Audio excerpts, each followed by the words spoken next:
I realized that I lost my rights and dignity when I sought asylum. Now, this incredibly powerful statement comes from Napoli Paul Langa. She is a human rights activist who fled torture in Sudan, only to find herself stepping into a completely different kind of struggle once she arrived in Germany. It's a quote that just instantly hits you, right? It establishes the very real human stakes of the history we're exploring today. Okay, let's dive into this. The bold banner you're looking at declares, "You can't evict a movement." And honestly, that perfectly captures the massive grassroots struggle documented in our source texts. We're looking at a period of intense, unrelenting activism. It's a movement that rapidly spilled out from isolated, out-of-the-way areas and went directly onto the streets of one of Europe's most powerful capitals. So welcome to The Explainer. Today we're taking an impartial, structured look at the emergence, the tactics, and the lasting impact of the 2012 to 2015 refugee protest movement in Germany. We'll be using first-hand accounts and documented histories from our source material to really break down how a highly marginalized group of people organized to make their voices heard on both a national and an international stage. To guide our exploration, we really have to ask this central question.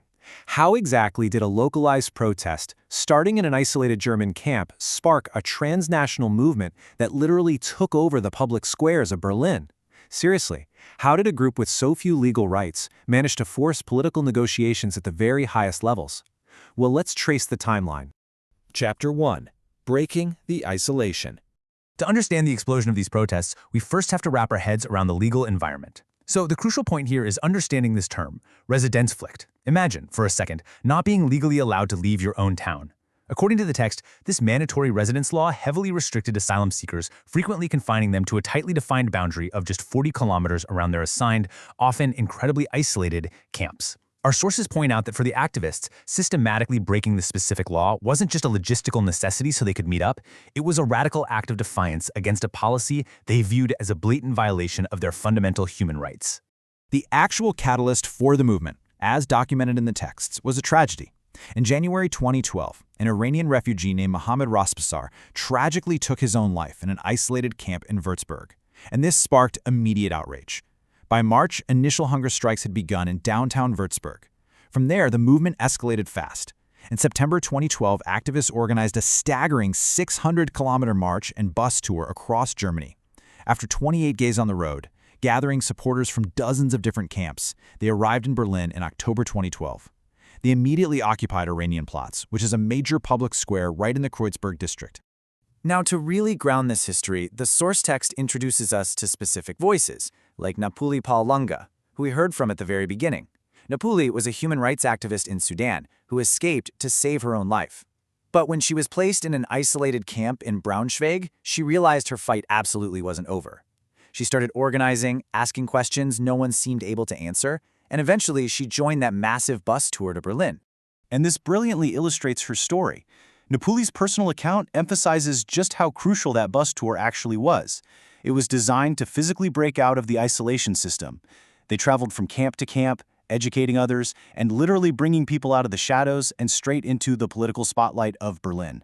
Chapter 2. The Oranienplatz Occupation.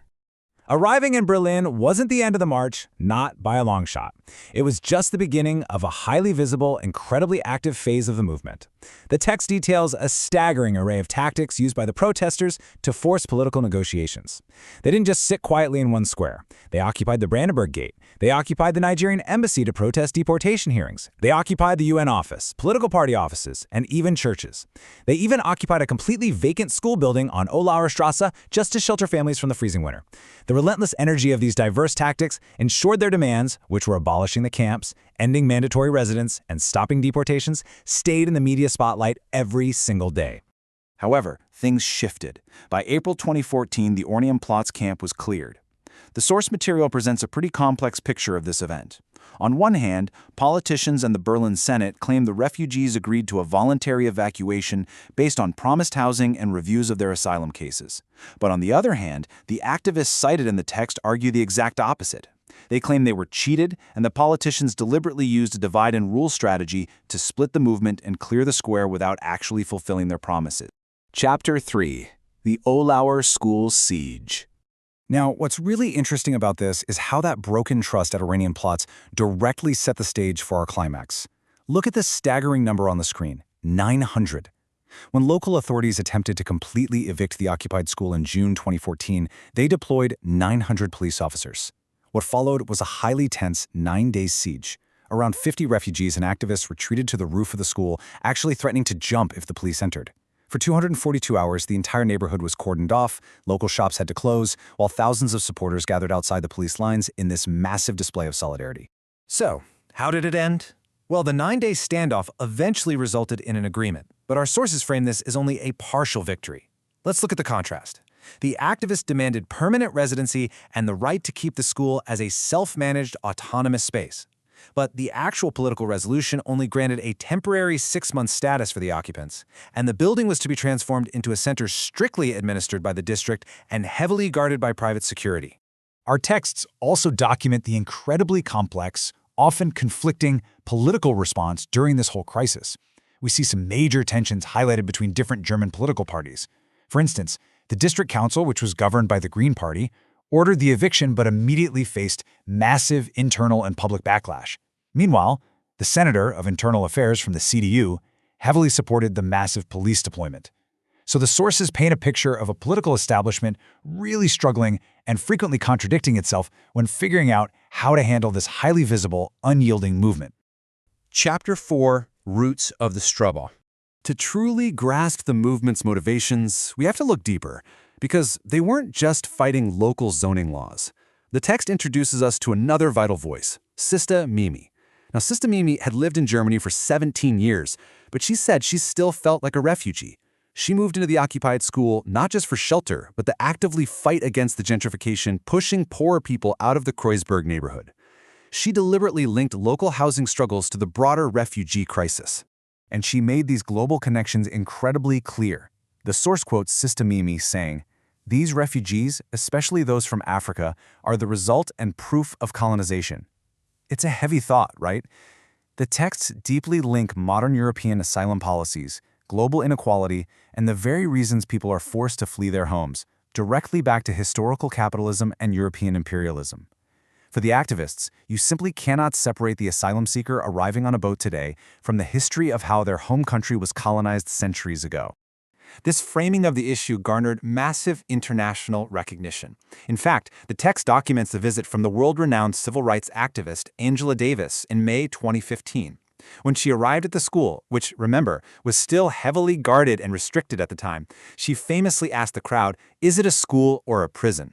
Her presence highlighted how the refugee struggle in Berlin resonated deeply with global civil rights movements fighting systemic oppression everywhere. Chapter 5: An Unevictable Movement. Let's move to how this builds into their legacy. This image of activists marching with a banner reading "Name It Racism" perfectly encapsulates the ongoing nature of this struggle. The sources portray quite clearly that even though the physical tents were cleared from Oranienplatz and agreements were allegedly broken by politicians, the movement itself did not disappear. It adapted. They utilized the networks, the infrastructure, and the immense public awareness they'd built over those intense years. Which leaves us with a final, pretty profound question to ponder based on the source material. If the physical protest camps are cleared away, but the deep, systemic roots of the problem, the racism, the border policies, the global inequalities, remain completely intact, can a movement ever truly be evicted? It's a really powerful thought to leave you with, and a true testament to the enduring impact of grassroots activism. Thank you so much for joining me for this explainer, and as always, keep questioning the world around you.